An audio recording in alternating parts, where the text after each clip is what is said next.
우리가 예수 그리스도를 믿어서 이제 구원받은 하나님의 자녀들에게 아주 중요한 것 중 한 가지가요, 좋은 교회, 또 건강한 교회를 만나는 겁니다. 우리가요, 교회에서 간증과 교제만 있고 진리의 말씀으로 체험받지 못한다면, 또 그리고 우리가 그 말씀을 통해서 기쁨을 누리지 못한다면, 우리가 예수님의 피로 죄사함 받아서 구원을 받았다 하더라도 우리 영혼은 병들 수밖에 없고 방황할 수밖에 없습니다. 그렇게 방황하는 분들이 전화를 많이 받습니다. 구원을 받았음에도 불구하고요. 여러분, 하나님께서 우리에게 성령을 주신 목적은 구원에만 있는 게 아닙니다. 구원은 시작입니다. 구원은 첫 단추입니다.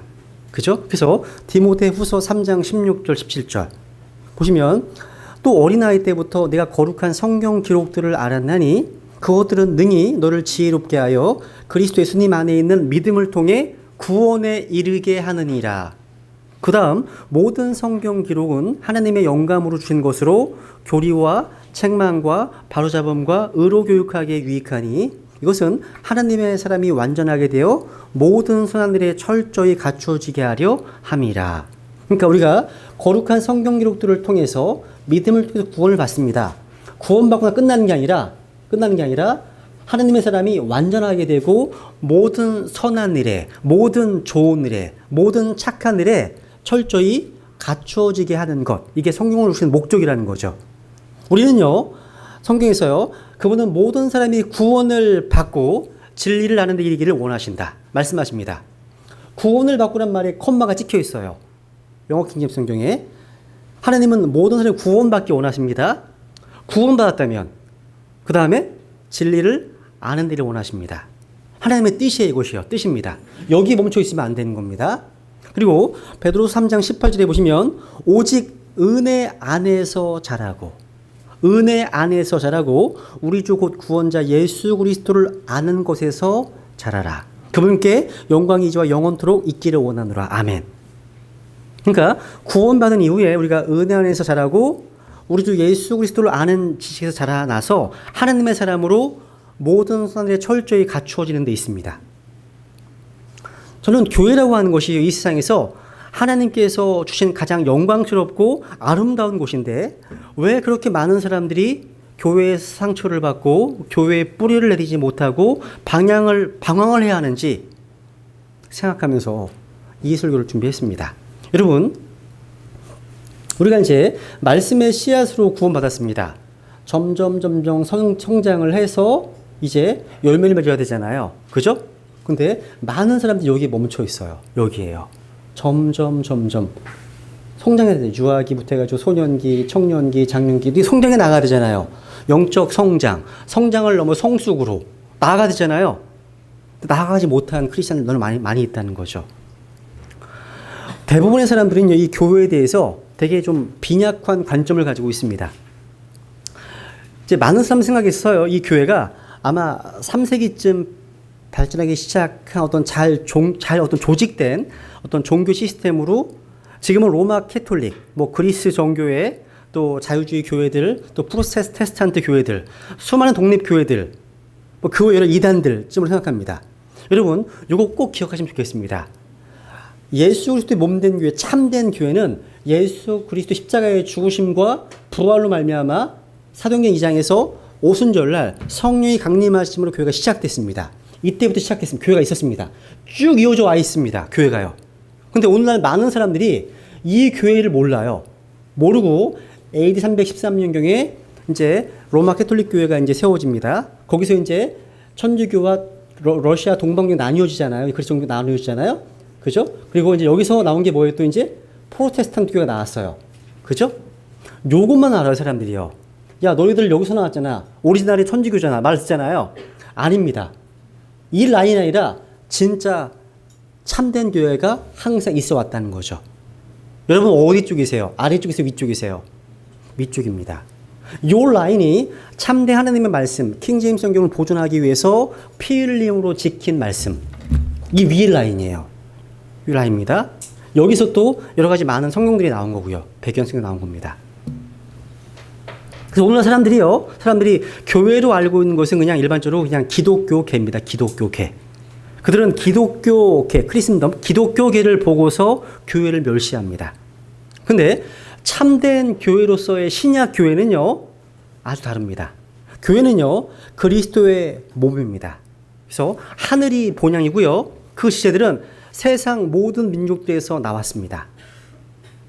또 이 구원받은 크리스천들, 그리스도의 몸은요, 지옥의 군단들에 있어서 깃발을 든 군대처럼 두려운 존재입니다. 여러분, 그리스도의 신부로서의 교회는요, 우리가 그리스도와 함께 저 하늘에 앉아 있습니다. 또 예수 그리스도께서는요, 지금 현재 그리스도의 몸을 통해서 지금 일하고 계십니다. 역사하고 계십니다. 여러분, 하나님의 경륜, 영혼을 통틀어서 교회와 동등한 존재는 없습니다. 하나님께서 자신의 핏값을 주고서 사셨기 때문에 교회를요, 생명을 주고 사신 교회로서 하나님께서의 교회는 무한히 보배로운 존재예요. 보배로운 곳입니다. 교회가요. 우리는 교회를 결코 과소평가해서는 안 됩니다. 오순절 이래로 항상 교회는 하나님의 눈동자였습니다. 제가 오늘 본문 말씀을 읽다 보니까요, 누가복음 15장이 떠올랐습니다. 이 말씀을 복음 전도적 관점에서 접근할 수 있습니다. 즉, 아버지의 집을 떠나서 먼 나라로 가버린 탕자, 기억하시죠? 이 탕자가 정신을 차리고 회개해서 다시 아버지의 집으로 돌아가는 사건을 기억하시죠? 그죠? 그래서 오늘 복음전도를 위해서 설교하지 않을 겁니다. 복음전도 설교는 한 달에 한 번 정도면 될 것 같아요. 제가 보기에는요. 여러분, 오늘날 어떤 사회학자가요, 현대인들을 가리켜서 모든 현대인들이 갖고 있는 병이 하나 있는데 그 병은 향수병이다. 이런 말을 했습니다. 이것을 영어로 이제 홈식이라고 말하는데요. 현대인들은 과거의 그 어떤 때보다도 강렬한 홈식을 앓고 있다라고 지적했습니다. 여러분, 미국 같은 데서는요, 국어를 하는 사람들, 거린들, 노숙자들을 가리켜서 홈레스 피플 이렇게 부릅니다. 그러니까 홈레스, 집을 잃어버린 사람들이라는 뜻입니다. 근데 저는요, 어떤 의미에서 좀 더 넓은 의미로 말하자면 현대인들 모두가 다 홈레스 피플이 아닌가 싶다는 생각이 듭니다. 우리 모두 집은 있어요. 집은 있는데 그 집은 매일 저녁 잠시 안식을 위해서 들렸다 가는, 하룻밤 쉬었다 가는 여인숙 정도에 지나치는 현대인들이 적지 않습니다. 그래서 우리는 참된 집을 그리워하고 목말라하는지도 모릅니다. 근데 바울 사도는 오늘요, 이 성경 본문을 통해서 자기 생애가 마무리되는 어떤 시점을 바라보고 있습니다. AD 62년경, 67년 사이, 어느 날 로마의 감옥에서 잠시 석방되었을 때 자기 생애에서 마지막을 바로 예감하고 있었습니다. 그때 자기의 사랑하는 제자 디모데에게 편지를 씁니다.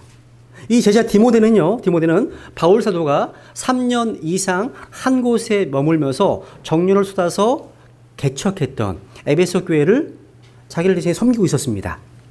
이때 바울은요, 에베소 교회의 목회자로 세웠던 디모데에게 소위 교회가 무엇인지, 또 교회 안에서 어떻게 행할 것을 가르치기 위해서 편지를 썼습니다. 이것을 그래서 목회 서신이라 하는 거예요. 다른 말로 교회 생활 서신이라는 말을 부르기도 합니다. 이 서신을 통해서요, 특히 이 본문을 통해서 바울스는 교회를 정의하기를, 교회는 뭐라고요? 집이다. 교회는 집이다. 따라해보세요. 교회는 집이다. 하나님의 집이라고 설명하고 있습니다. 저는 오늘 이 집의 이미지를 통해서 교회론을 다시 한번 성찰해보고 싶습니다. 두 가지 질문 한번 던져보겠습니다. 첫째, 교회는 무엇인가? 두 번째, 교회는 무엇으로 지어지는가? 두 가지. 첫째, 교회는 무엇인가요? 교회는 집입니다. 오늘 본문에 보시니까 이 교회는 살아계신 하나님의 집입니다. 또 진리의 기둥과 터입니다. 근데 오늘날 집이 없는 성도들이 너무 많다는 겁니다. 여러분, 집 나가면 뭐예요? 고생이죠. 고생입니다. 한국과 미국을 비롯해서 전 세계적으로 갈 교회가 없어서 고생하는 성도들이 참 많이 있습니다. 하나님의 사람이 없어서, 준비된 말씀의 사역자가 없어서 성도들만 모여서 온라인으로 예배를 드리는 그런 모임들이 상당히 많이 있습니다. 우리는 그런 분들을 위해서 기도해야 되고 말씀의 사역지를 보내주시도록 기도해야 됩니다. 여러분, 집이 없으면 고생입니다. 고생입니다. 사실 교회만 집이 아니에요. 성경은 저 하늘도 집이라고 말씀하고 있습니다. 그래서 요한복음 14장에 보시면 내 아버지 집에 거할 곳이 많다. 하늘은 영원한 집입니다. 근데 그 영원한 집에 도달하기에 앞서서 지상의 순례의 여정을 살아가는 동안에 사람들이 영적인 집으로 삼을 수 있는 곳으로 교회를 주셨습니다. 교회는 그래서 집입니다. 교회는 집입니다. 이 집의 주인은 누구십니까? 하나님 아버지십니다. 우리는 그 하나님의 핏값으로 죄 용서를 받아서 이 몸된 교회를 구성하고 있는 하나님의 자녀들입니다. 여기 보시면 우리가 구원받자는 상황에서요, 문 대신 예수 그리스도의 십자가를 통해서 이 몸에 들어와 있습니다. 하나님 아버지가 계시고요, 기초는 예수 그리스도십니다. 그래서 여기 들어오니까 다 누가? 형제 자매들입니다. 다. 그죠? 그래서 하나님을 아버지로 모신, 하나님을 아버지라 부르는 저와 여러분의 관계는 어떤 관계예요? 형제와 자매입니다. 그래서 우리는 뭐예요? 다 가족입니다. 가족. 가족입니다. 우리가 예수 그리스도를 우리의 구주와 주님으로 영접하고 성령님 안에서 거듭나게 되면 성령께서 처음에 우리에게 주시는 구원의 증거 가운데 하나는 뭐냐면 우리 입술을 열어서 하나님을 아바 파더, 아바 아버지라고 부르게 하시는 겁니다. 하나님을 막연하게 어떤 신이라 부르게 하지 않고요. 뭐라고 부르신다고요? 아버지라고 부르게 하십니다. 근데 우리는 구원받는 순간 우리와 같이 하나님을 아버지라고 부르는 사람들이 우리 주변에 있음을 발견하게 됩니다. 그들은 누구예요? 나의 형제요, 자매가 됩니다. 여러분, 목사와 집사의 직분과 같이 교회를 섬기기 위해서 부름받은 사람들이 붙이는 호칭들이 있죠. 그죠? 근데 그러한 직분자들도 그리스도 안에서, 그리스도 예수님 안에서는 다 형제요, 자매입니다. 우리는 하나님의 집안에 속한 가족입니다. 이게 얼마나 아름다운 표현일까요? 이게 하나님의 집안에 속한 가족, 믿음의 가족들입니다. 우리가 다요. 성경에는요, 교회에 여러 가지 어떤 상징적인 표현들이 등장합니다. 몸으로 설명되기도 하고 영적 건물로 설명되기도 합니다. 우리는 본문에서 교회의 이미지가 집으로 또 진리의 기둥과 터로 나타나는 것을 발견합니다. 근데 제가 보기에 교회의 여러 가지 어떤 별명과 이미지들 가운데서 가장 아름다운 표현이 이 집이 아닐까. 집. 집처럼 우리에게 좀 포근하고 좀 안식의 의미를 주는 게 없을 것 같습니다. 그렇다면 여러분, 배단신에게 성도님들은요, 이 교회를 집으로, 가족으로 의식하고 계십니까? 이 집을요. 여러분, 교회가 작을 때는요, 저절로 가족의식을 가지게 됩니다. 근데 교회가 조금씩 커지다 보면 이 가족의식을 망각하기 쉽습니다. 교회가 커질수록 구경꾼이 많습니다. 관객이 많아집니다. 그리고 책임 있는 어떤 멤버들, 그러니까 책임 있는 의식을 가진 회원들이 적어질 가능성이 있습니다. 또 저희 교회 성도님들은 원근 각지에서 오시다 보니까 우리의 신앙 스타일이요, 주일 의존적인 신앙이 되기 쉽습니다. 그것도 주일날 오전에만 예배 시간에 반짝하고 사라지는 그런 어떤 주일 의존적인 신앙이라면 이런 주일 한 번 나오는 것으로 교회를 집으로 느낄 수 있을까? 집으로? 좀 어렵지 않겠습니까? 그래서 그럴 때 필요한 것이 교회 안에 작은 모임을 잘 운영하는 걸 생각합니다. 교회 안에요. 저희 교회는 2016년부터요, 지역별 인도자를 이제 세우고요, 여러 교회로 모임을 나누었잖아요. 뭐 수원, 병점, 뭐 동탄, 천안, 안성, 또 평택, 뭐 태안 나누었잖아요, 등등. 이렇게 구역별 모임을 만들고 여러 섬김 부서들을 만든 이유는 뭐예요? 교회가 이제 성장하면서 전체적으로 모일 때는 가족적인 분위기를 느끼기 어려울 수 있지만 작은 모임을 통해서 깊이 있는 교제를 나누게 되면 교회가 커진다 하더라도 여전히 집으로서, 가족으로서의 교회는 유지되리라 생각하기 때문입니다. 그런데 여러분, 우리가 이 모임을 이루고 교제할 때요, 우리가 염두에 두실 게 뭐냐면 하나님의 집인 교회 안에는 여러 다양한 부류의 사람들이 있음을 꼭 인식하시라는 거예요. 디모데후서 2장 27에 보시면 교회 안에는 금그릇도 있고 또 은그릇도 있고요, 나무그릇, 그리고 다양합니다. 성경이 보면요, 교회 안에는 연약한 사람들, 또 강한 사람도 있습니다. 육신적인 사람들, 세속적인 사람도 있습니다. 신실한 사람들, 또 헌신적인 사람들도 있고요. 비판적인 사람들도 있고요. 일만 맞는 사람들도 있고요. 다툼을 좋아하는 사람들 등등 많이 봤습니다. 그러니까 다양한 그룹의 사람들이 존재합니다. 이건 교회뿐만이 아니에요. 어떠한 종류의 기관도 조직도 다 그렇습니다. 우리는요, 교회의 모든 성도들과 어느 정도는 가깝게 지내고 친근감을 가져야 됩니다. 정도의 차이는 있을지라도요, 모두가 다 좋은 관계를 유지해야 됩니다. 또 내가 소속된 섬긴 부서나 지역별 모임에 모두 참여는 하지만 친밀한 교제, 또 깊이 있는 교제를 위한 교제권은 선택하십시오. 선택하라는 겁니다. 그러니까 그리스도인이요, 다른 동료 그리스도인들을 사랑해야 되고 같은 교회의 모든 지체들을 다 사랑해야 하지만 그들 가운데서는요, 우리가 어떤 친밀한 친구로, 가까운 친구로 선택하지 말아야 할 사람도 있을 수 있습니다. 여러분, 내가요, 신실하지 못한 사람들과 자주 만나서 교제하면 나도 신실함을 유지할 수 없게 됩니다. 그러니까 올바른 소수가 잘못된 다수에게 결코 영향을 주지 못합니다. 그런 얘기 많이 들으잖아요. 전염병 환자와 건강한 사람들을 함께 접촉하게 하면 환자가 건강해지는 게 아니라 건강한 사람이 병에 걸리게 됩니다. 의로운 한 사람과 한 죄인이 더해지면 죄인 두 사람이 탄생합니다.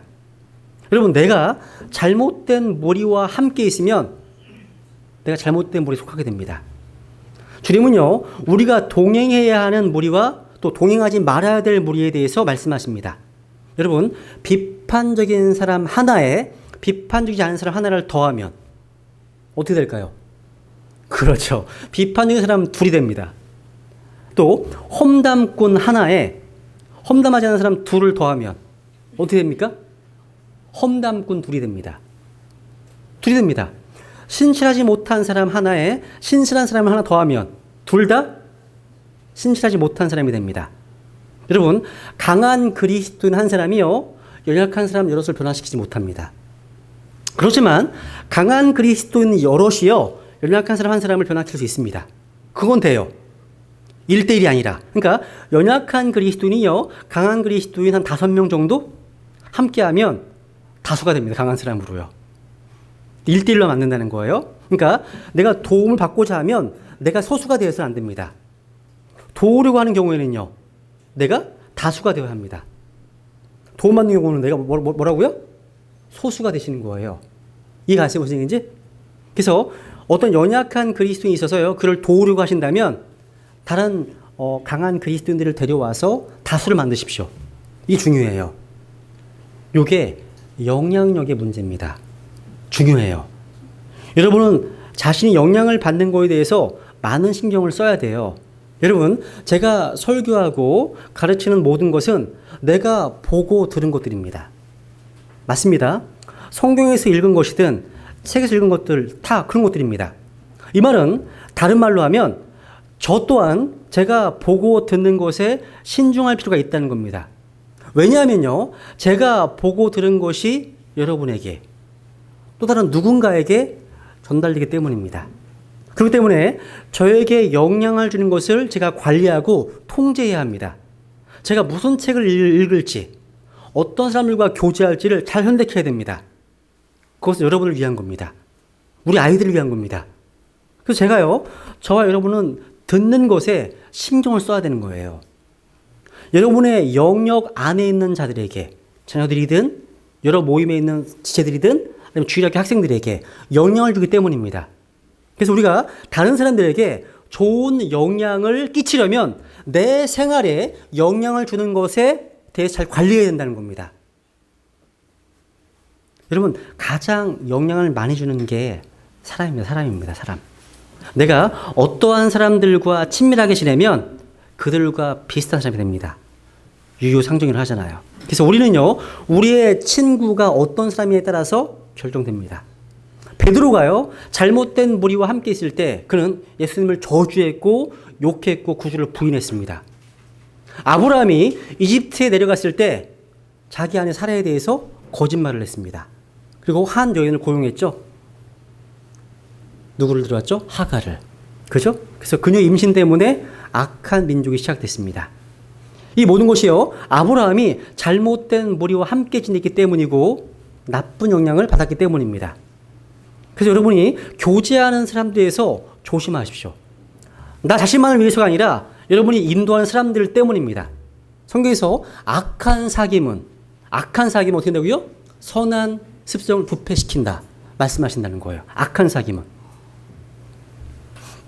그래서요, 내가 잘못된 무리들과 어울리게 되어서 내가 잘못되면 결국 내가 인도하는 사람들에게, 우리 자녀들에게 잘못된 영향을 주기 때문입니다.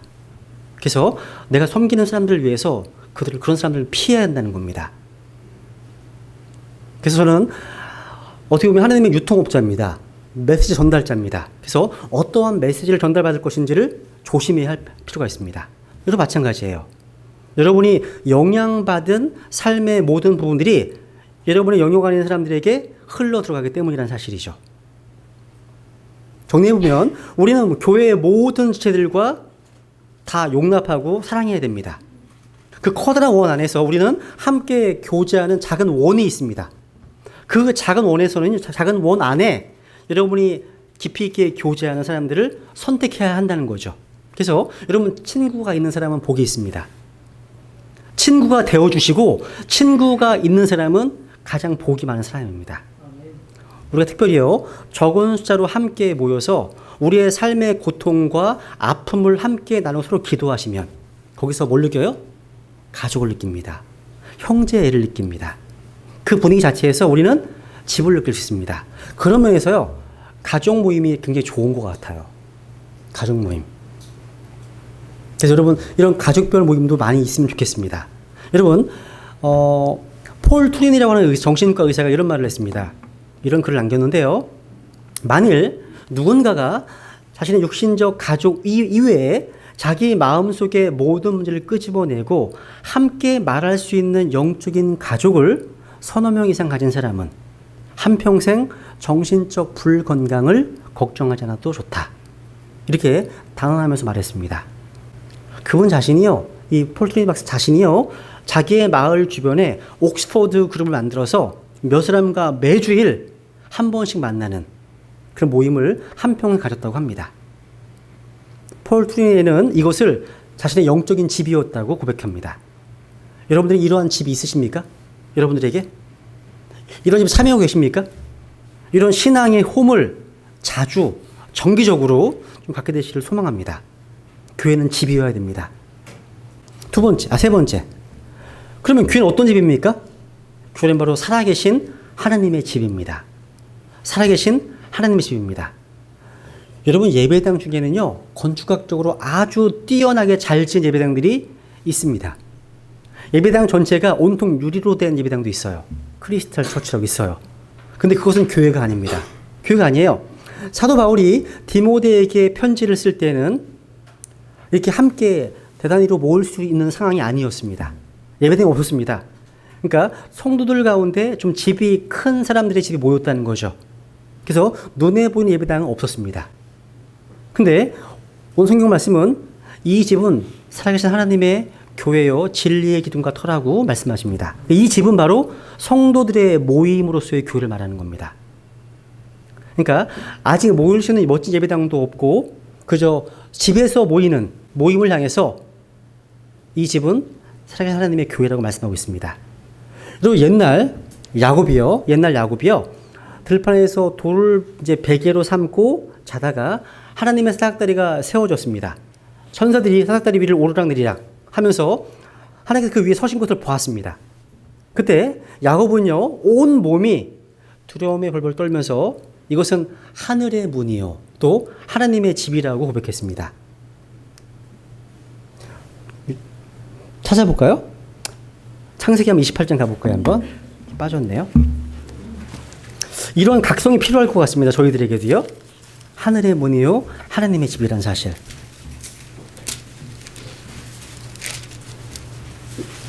창세기 28장 16절.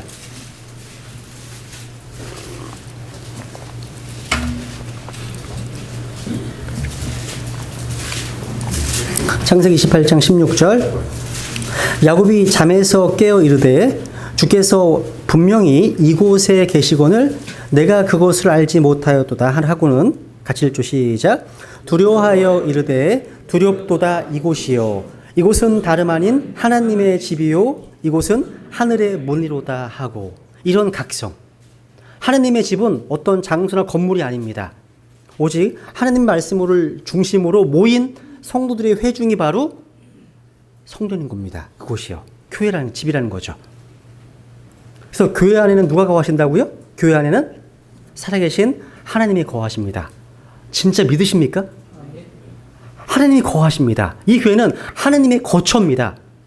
그렇기 때문에 이러한 하나님의 교회를 구성하는 우리들은 정말 주위에서 어떻게 처신하고 어떻게 섬기는가를 알아야 됩니다. 하나님의 거처이기 때문에. 바울이요, 이렇게 말하는 것은 교회가 거룩하신 하나님의 집이기 때문에 그 안에 섬기는 사람들이 과연 어떻게 섬겨야 하는지, 그들의 삶이 어떠해야 하는지를 강조하고자 한 겁니다. 교회는 바로 하나님의 거처이기 때문입니다. 여러분이 교회 안에서 말하는 것들을 다 보고 계십니다. 여러분의 영의 상태를 다 보고 계십니다. 어떤 영인지를 다 보고 계시다는 거죠. 여러분, 이 교회는 하나님이 임재하시는 교회입니다. 여러분, 미국의 존경받는 대통령 프랭클 루스벨트가요, 출석하던 워싱턴 교회가 있었습니다. 그 교회 사무실에 어느 날 전화가 울렸어요. 이번 주일 대통령께서 교회에 출석하실 것으로 기대하십니까? 라는 전화였다고 합니다. 그러자 이 사무원이 이런 대답을 했습니다. 대통령의 출석 여부는 불확실합니다. 확실한 것은 전능하신 하나님께서는 예배에 출석하실 것이라는 사실입니다. 동의하십니까, 여러분? 바로 그 하나님께서 함께 하시기 때문에 교회가 교회되는 겁니다. 그래서 그분의 자녀들인 우리는 모든 좌절을 딛고 일어나서 세상을 이기는 자로 살아갈 수 있는 겁니다. 하나님이 같이 함께 하기 때문에. 네 번째. 살아계신 하나님의 집이기 때문에요. 교회는 유기체로서의 생명이 있습니다. 그래서요. 근데 디모전서 1장, 2장, 3장에 보면 조직을 구성하고 있음을 보게 됩니다. 디모데에게 명령합니다. 그러니까 그리스도의 몸된 교회는 언제나 두 가지 특성을 갖고 있어야 됩니다. 그렇지 않으면 교회는 교회로서의 기능을 제대로 발휘할 수 없습니다. 그 두 가지 특징이 뭐냐면 따라해보세요. 생명성, 조직성. 이거 중요합니다. 이전에 어떤 목사님께서 저에게 이렇게 말씀하셨습니다. 교회는 유기체입니다. 따라서 우리는 조직에 너무 강조점을 두지 말아야 됩니다. 우리는 성령께서 자유롭게 역사하실 수 있도록 내어드려야 됩니다. 이렇게 말씀하셨습니다. 근데 시간이 지나면서 유기체가 형식을 갖추고 조직화되지 않으면 죽어버리게 됨을 알게 되었습니다. 중요합니다, 여러분, 이게요. 우리는 성령님께서요, 교회 안에서 자유롭게 역사하시도록 해야 한다면 동의합니다. 그런데 경우에 따라서는 이 자유라는 것이요, 무질서가 되어버리는 것을 종종 목격하게 되었습니다. 그렇기 때문에 교회가 비록 유기체라 할지라도 그 교회는 조직되어야 합니다. 그렇지 않으면 제 기능을 발휘하지 못할 겁니다. 그렇기 때문에 저희 교회에서도요, 집사 추천을 받은 분들과 운영이 모임을 만들고 또 지역별 모임을 만들고 섬김 부스를 만들고 있는 겁니다.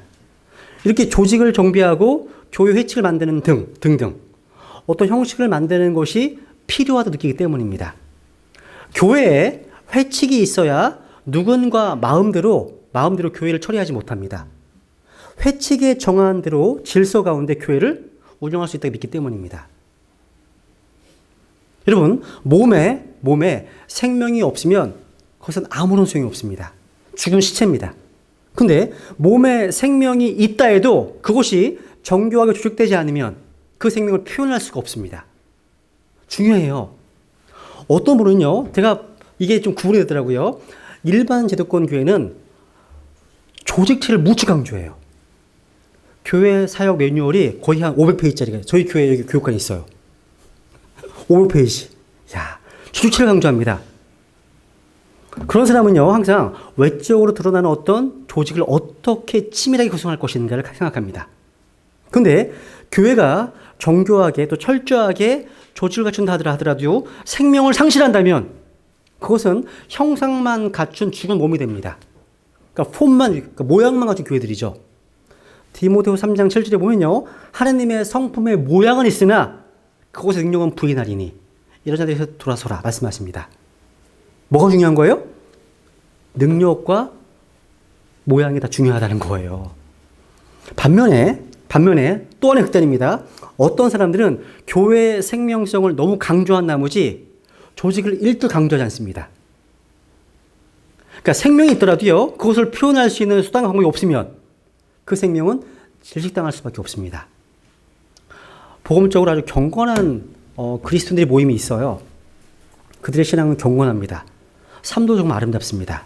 근데 그들의 교회는 자라나지 못합니다. 전혀. 이유가 뭘까요? 그들이 조직을 소홀히 여기기 때문이라고 진단합니다.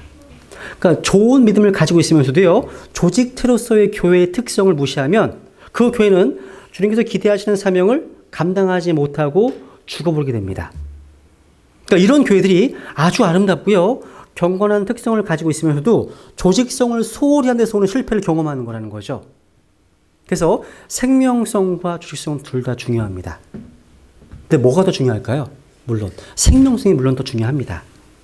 그래서 생명성, 조직성. 여러분, 많은 신약 교회들에게 있어서 이 조직화의 문제가 상당히 부족한 것 같아요. 이 문제는 조금 더 고민하고 계속 보완해야 하지 않을까 생각합니다. 어쨌든 교회는 생명성과 조직성의 균형 있는 집이어야 됩니다. 이제 두 번째 질문입니다. 교회는 무엇으로 지어질까요? 교회는 무엇으로 만들어질까요? 신약 성경은요, 교회가 결코 완성된 것으로 그리지 않습니다. 교회는 지금도 지어지고 있다고 말합니다. 예수님께서 12제자를 부르시고요, 마태복음 16장에서요, 내가 내 교회를 세우리라 말씀하셨습니다. 교회는 지금도 계속 세워지고 있어요. 에베소서 2장 19절에 보시면요, 19절부터 한번 읽어볼까요? 같이 읽죠. 시작. 그러므로 이제 너희는 더 이상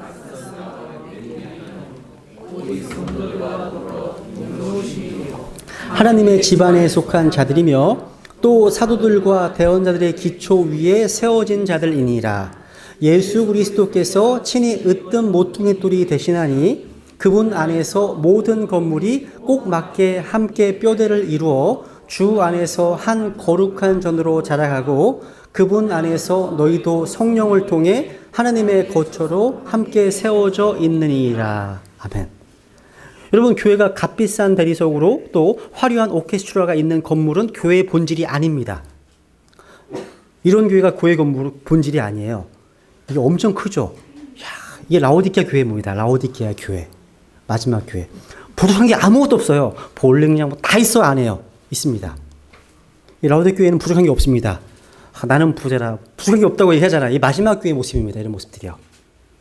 여러분, 베드로전서 2장 4절과 5절에 보시면요, 참으로 사람들에겐 거부당하였으나 하나님께는 선정받은 돌, 곧 보배로운 산 돌이신 그분께 나와 너희도 살아있는 돌들로서 영적 집으로 건축되고 예수 그리스도를 통해서 하나님께서 받으실 만한 영적 희생을 드리는 거룩한 세상이 되었도다.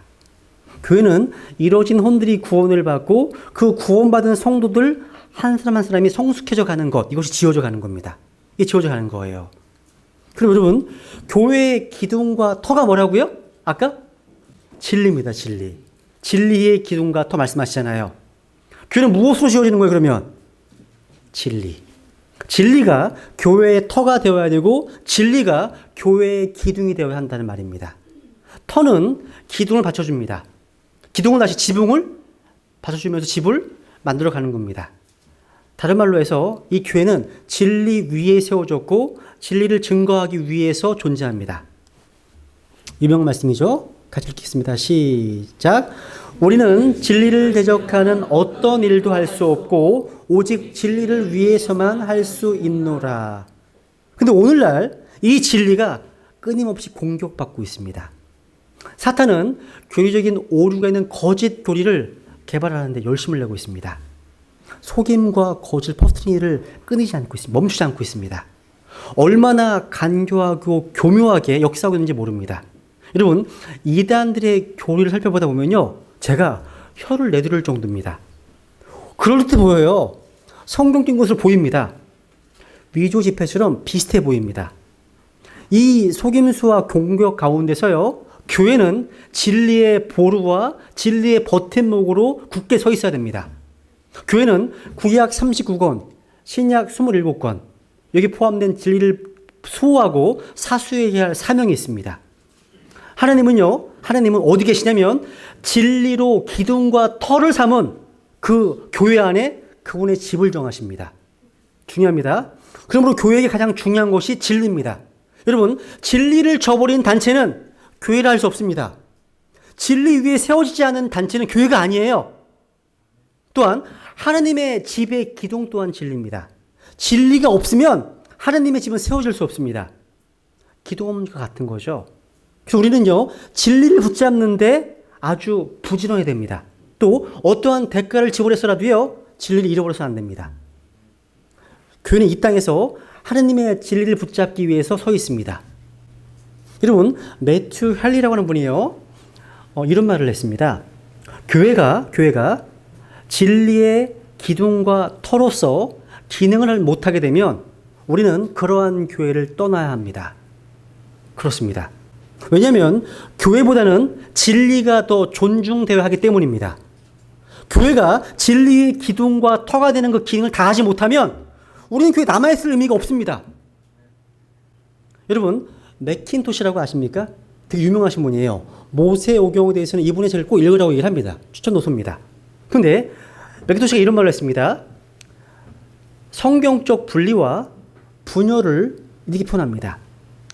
진리를 따르지 않는 무리에게서는 분리되어야 한다고 말합니다. 그러니까 이분은 만약 어떤 사람이요, 온전히 진리를 순종하려고 하는 무리 가운데서 이탈된다면 그것은 디비전, 분열이라고 말하지만 어떤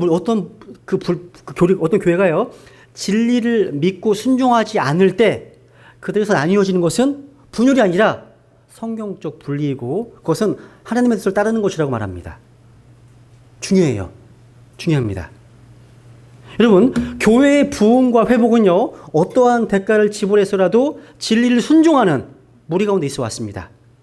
여러분, 간판 건다고 교회가 다 아니에요. 교회라는 이름을 가졌다 하더라도 교회가 될 수 없습니다. 하나님의 집이란 이름을 가졌다 해서요, 하나님의 집이 되는 것이 아닙니다. 어떤 이단 종파의 이름은 되게 잘 졌습니다. 하나님의 교회래, 자기가. 하나님의 교회? 우리가 하나님의 교회예요, 성경에서는요. 거기는 이름만 하나님의 교회입니다. 이름만. 여러분, 반드시 진리를 그 터로, 기둥으로 가지고 있어야 교회인 겁니다. 교회는 먼저 진리를 알아야 됩니다. 진리를 소유하지 못한 교회는 이미 죽은 겁니다. 교회는요, 진리를 알고 진리를 소유할 뿐만 아니라 성경에 게시된 모든 진리의 말씀을 교회에서 선포하고 가르치고 그 삶에 적용하도록 도와줘야 합니다. 여러분, 교회를 오래 다녔어요. 근데 저 성경을 모르겠어요. 잘못 다니신 거예요, 그러면요. 교회는요, 창세기 요한계시록까지 하나님의 모든 말씀을 철저히 가르쳐야 되는 겁니다. 이게 중요한 거예요. 그냥 교회는요, 그냥 함께 살고 교제하기 위해서만 존재하는 집이 아닙니다. 교회는요, 진리를 소유하고 진리 안에서 성숙하고 진리를 증거하고 그래서 모든 사람들이 이 진리를 따르도록 하기 위한 진리의 집입니다. 그 진리로 교회가 지어지는 겁니다. 그 진리로요. 바울 사도는요, 목회선을 통해서 이 디모데 후서를 통해서 이 진리가 말씀이라고 가르칩니다. 말씀이라고요. 읽어볼게요. 시작. 너는 진리의 말씀을 바르게 나누어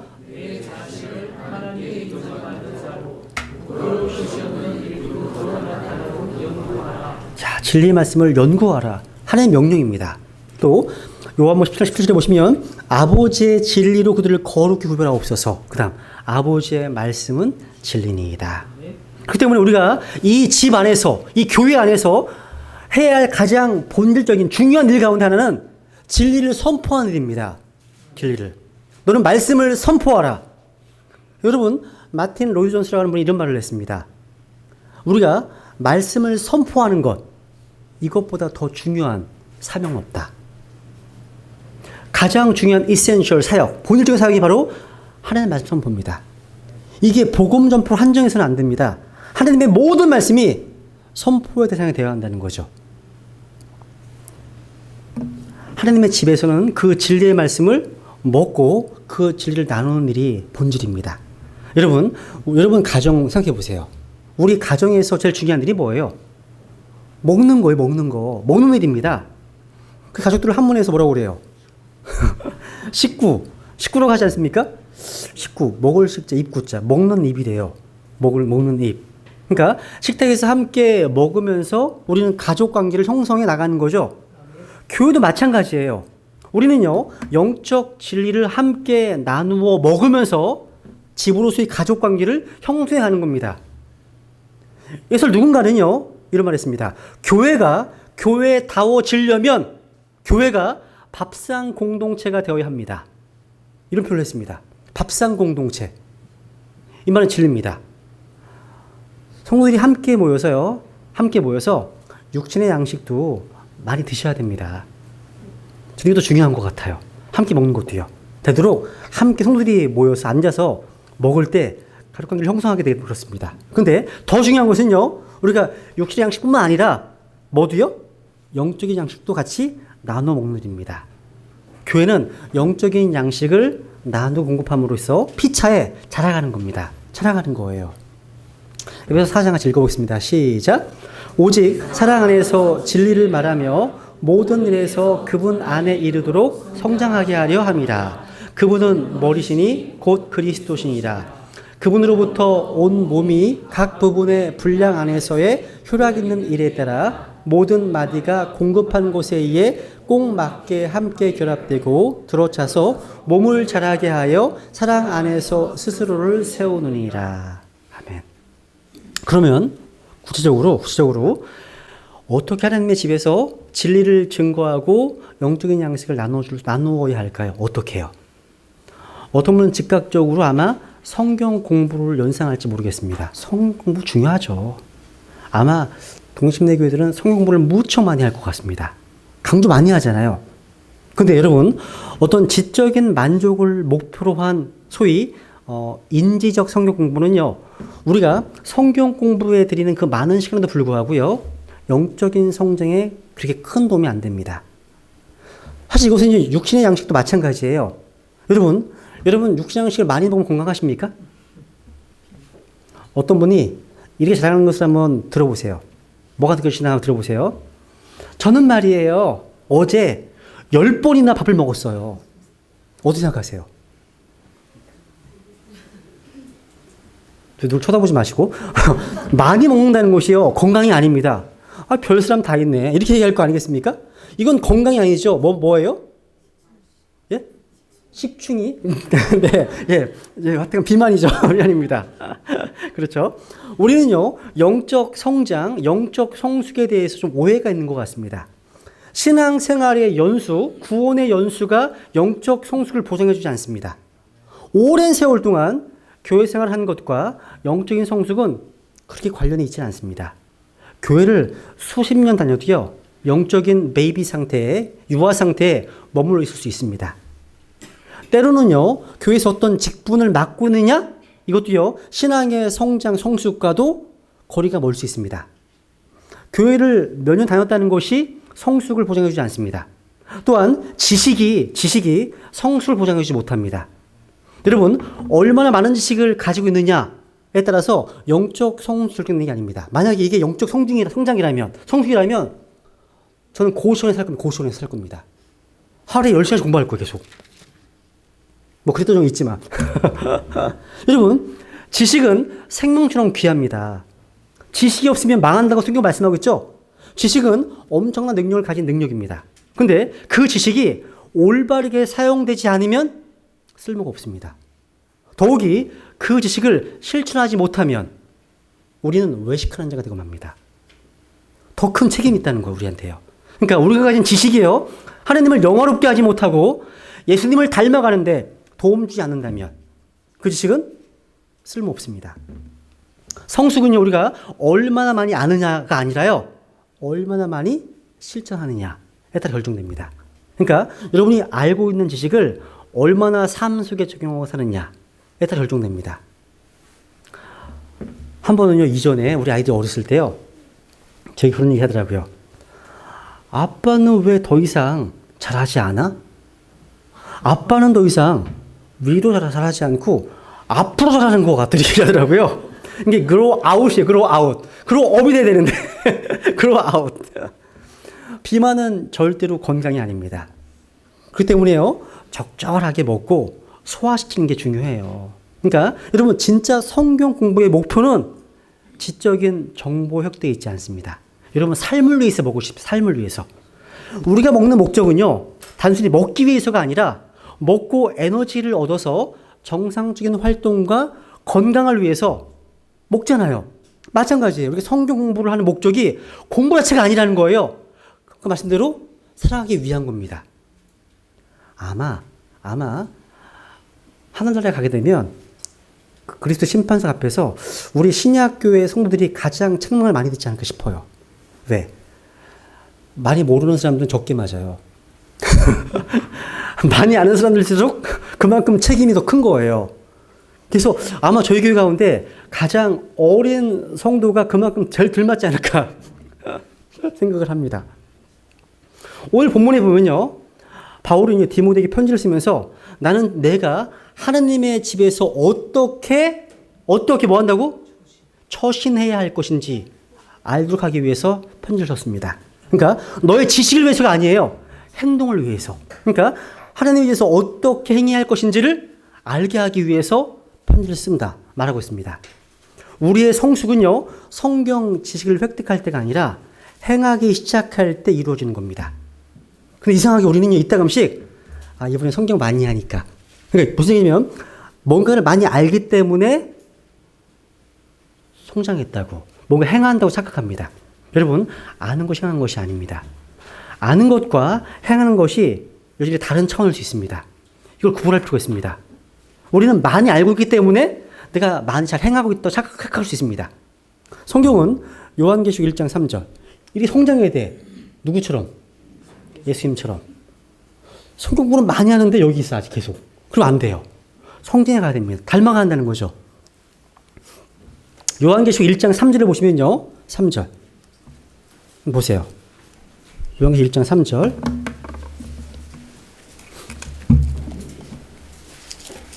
요한계시록 1장 3절. 같이 읽겠습니다. 시작. 이 대원의 말씀들을 읽는 자와 듣고 그 안에 기록된 그것들을 지키는 자들은 복이 있나니 이는 때가 가깝기 때문이라. 아멘. 그러니까 읽는 자, 그 다음에 뭐예요? 듣고 그 안에 기록된 그것들을 지키는 자에게 뭐가 있다고요? 복이 있습니다. 여러분은 복이 있으십니까? 아니면 복이 없으십니까? 읽지도 않으면 정말 큰 문제예요. 읽지도 않는다, 나는. 그 문제가 엄청 큰 겁니다. 읽으셔야 됩니다. 그러니까 여러분, 진짜 복, 진짜 행복은 뭐냐면 하나님의 말씀을 읽고 듣고 지키고 순종할 때 오는 겁니다. 그걸 성경 강조하고 있는 거예요. 교회는요, 교회를 구성하고 있는 성도들의 삶이 말씀의 지배를 받기 시작할 때 교회는 교회다워져 가는 겁니다. 그러면 교회는 어떠한 진리를 증거해야 할까? 마지막입니다. 교회가 증거에 대한 주된 진리는 예수 그리스도의 인격과 사역입니다. 보세요. 그 다음 16절에 나와 있죠. 논쟁 여지가 없이 하나님의 성품의 신비는 위대하도다. 하나님께서 육체 안에 나타나시고 성령 안에서 의롭게 되시고 천사들에게 보이시고 이방인들에게 선포되시고 세상에서 믿기시고 영광 속으로 올려져서 영접을 받으셨느니라. 바로 예수 그리스도의 인격과 그분의 사역을 요약한 겁니다. 바울은요, 교회가 사수해야 될 진리의 본질적인 요소들을 지금 요약해 줬습니다. 이 내용들은 전부 다요, 사탄이 미워하고 공격하는 진리들입니다. 놀라운 구절이에요. 이 말씀은요, 예수님을 하나님으로 시작해서 영광 가운데 계신 예수님으로 끝납니다. 성육신으로 시작해서 하나님께서 하시죠. 이 하나님이 그로 되어 있으면 변경 성경입니다. 하나님께서입니다. 그죠? 하나님으로 시작해서 그죠? 그분의 승천으로 끝납니다. 여러분, 기독교는 바로 그리스도 그 자체입니다. 기독교가 그리스도를 잃어버릴 때 우리는 다 잃어버리는 거예요. 우리가 전해야 될 메시지는 그리스도 한 분이십니다. 교회는 이 그리스도를 세상에 증거하고 가르치고 나타내도록 부르심받은 모임입니다. 주님께서요, 이 땅에 계실 때 그분은 친히 자신의 일을 하셨습니다. 그리고 지금은 가셨습니다. 승천하셨습니다. 근데 그냥 가신 게 아닙니다. 가시면서 그분은요, 이 땅에 자신의 몸을 남겨주셨습니다. 그분의 몸이 뭐예요? 교회입니다. 교회. 그래서 교회는요, 그리스도의 성육신의 연장입니다. 연장입니다. 그리스도는요, 육신을 갖고 이 땅에 오셨습니다. 근데 그 육신이 우리를 위해서 죽으시고 부활하신 다음에 승천하셨습니다. 근데 아주 가신 것이 아니라 자신의 몸인 교회를 남겨두고 가셨습니다. 교회가 얼마나 참된 교회인가 하는 문제는요, 우리가 얼마만큼 그리스도의 몸으로서의 역할을 잘 하고 있는가에 달려 있습니다. 주님께서는요, 우리를 통해서 일하기 원하십니다. 그렇기 때문에 교회에 여러 가지 섬김 부서들이 있잖아요. 그 부서를 보시고서 여러분이 섬기실 만한 그런 부서에 소속되어서 함께 섬기시면 좋겠습니다. 주님께서는요, 교회의 지체가 된 우리 한 사람 한 사람 통해서 역사하기 원하십니다. 우리가 입술을 닫고 있으면 주님께서는 말씀할 수 없습니다. 우리가 손을 쥐고 있다면 마땅히 만날 사람들에게 손을 내밀지 못합니다. 발걸음이 멈춰서 있다면 우리를 보내시기 원하시는 곳으로 갈 수가 없습니다. 이렇게 기도하세요. 주님, 여기 제 발이 있습니다. 주님, 여기에 제 손이 있습니다. 주님, 여기에 제 입술이 있습니다. 주님, 마음으로 사용해 주시옵소서. 이런 고백들. 그래서 우리가 한 사람 한 사람이 참으로 주님께 복종하게 될 때 우리는 살아계신 그리스도께서 우리를 통해서 역사하시는 것을 보게 될 겁니다. 이것이 교회의 영광이고 교회의 사명이고 교회 존재 목적입니다. 예, 기도하겠습니다.